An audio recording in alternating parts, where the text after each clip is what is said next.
Hello everyone, welcome back to another Star Wars Destiny video. Today we're taking a look at my red and yellow villain deck. So we're running 3 Stormtroopers and Bala Tik.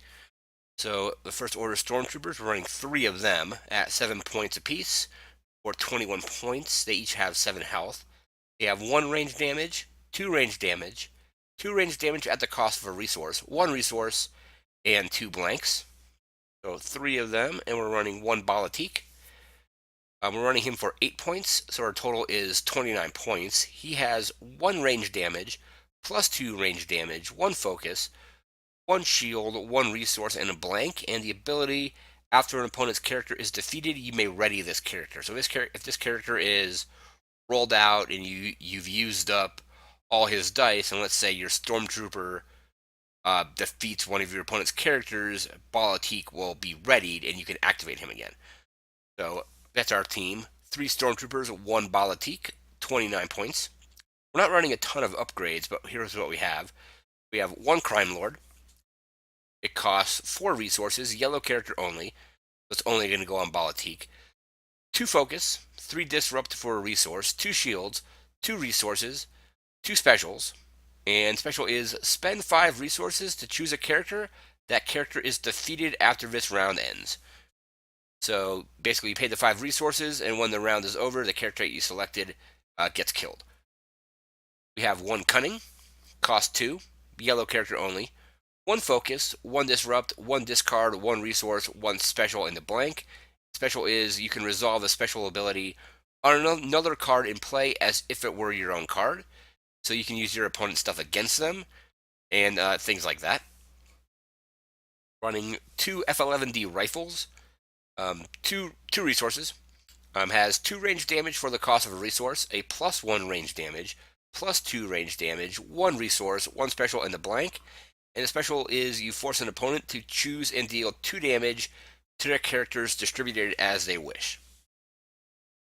We're then running 2 IQA 11 blaster rifles. 3 resources, 2 range damage, plus 3 range damage, 1 disrupt, 1 resource, 1 special in the blank. Special is deal 2 unblockable damage to a character. And our final upgrade is Personal Escort. Just costs 1, and the attached character has the Guardian keyword, meaning when you activate that character, you can resolve a die showing damage against that character and then remove that die. So resolving, let's say they have 1 range damage and a plus 2 range damage, you can resolve the 1 range damage and leave them with a modified die that they won't be able to use unless they focus it into something else or re-roll it.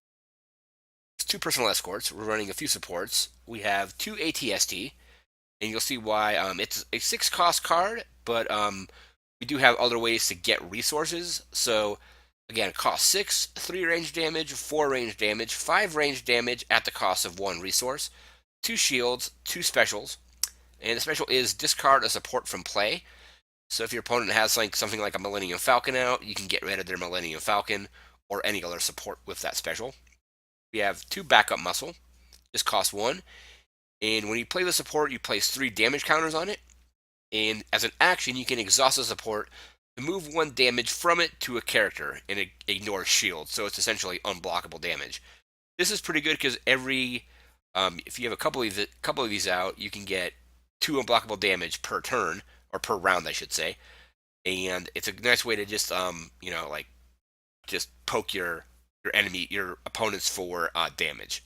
Maybe they have 1 health left, you have 1 damage left on backup muscle, and that will just win you the game.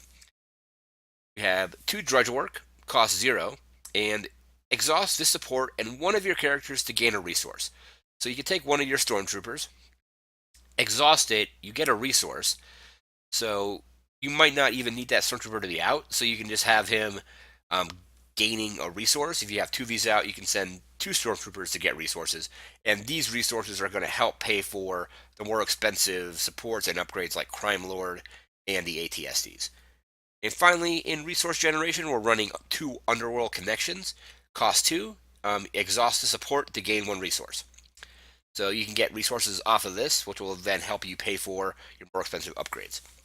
For events, I have 1 Ace in the Hole. It costs 0, and it's discard a yellow upgrade from play, or from your hand, To roll its die into your pool if able, set that die aside after it's resolved or removed. So you can use this to essentially cheat Crime Lord into play. And then if you have Bala Tik out, and with his focus side, you can focus it into the special.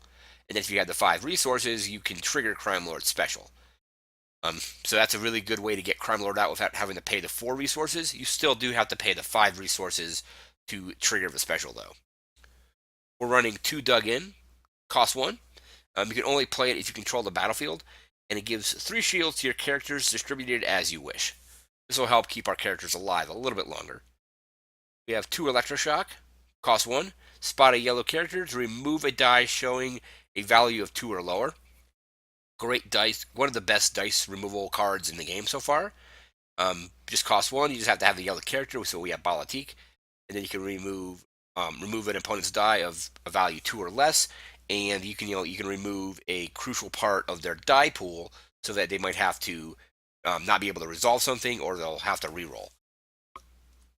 We have 1 Endless Ranks. It costs 5, and again, our resource, our Drudge work and Underworld connections will help pay for this. And it's return one of your defeated non-unique red characters to the game with no damage on it. So this essentially brings a Stormtrooper back to life. They won't have any of their upgrades, but you'll have 1 character left, and it'll be at full health when it comes back. We have 2 He Doesn't Like You, cost 0. Remove one of your dice to remove an opponent's die. So Stormtroopers have like 2 blanks per die. If your opponent has something good and you have a blank on a Stormtrooper, play He Doesn't Like You, remove your Stormtrooper die to remove one of their dice. You have 2 Squad Tactics. It costs 0. Activate any number of your non-unique characters at once, so you can roll all your Stormtroopers out in one go, and anything that's attached to them as well. It's a good way to kind of fill up, get a lot of dice in the pool that your opponent will then have to probably react to, or if they can't react to it, you can resolve it and possibly get a lot of damage done. You have 2 Sweep the Area. It also costs 0. And count the number of ready red characters you have and re-roll that many of an opponent's dice. So if you have all your Stormtroopers ready, you're able to re-roll up 3 of your opponent's dice if they have that many dice out. It's a good way to just kind of mess with their dice, especially if you just activate Bala Tik first and then they roll something out. You sweep the area to re-roll their dice. And finally, we have 2 Tactical Mastery. Cost 1. Spot a red character to take up to 2 additional actions. This is a staple in pretty much all of my villain decks that run red. Just have to have a Stormtrooper out, and you get 2 additional actions, so you can do something like Tactical Mastery, Squad Tactics, roll out all your stuff as your first action, and then resolve whatever you can with your second. And the location, we're playing on the Rebel War Room, Yavin 4. So resolve one of your dice. If it has a resource cost, you do not have to pay for it. So a lot of the dice I'm running in this deck have a resource cost. So if I have one, let's say like a 2 damage for the cost of 1 resource sitting out, and it's the only die I have left, let's say I have 0 resources, or I don't want to spend the resource to do that, I can claim the battlefield, resolve that die, I don't have to pay the resource cost, and then you do the damage with that. So this is it's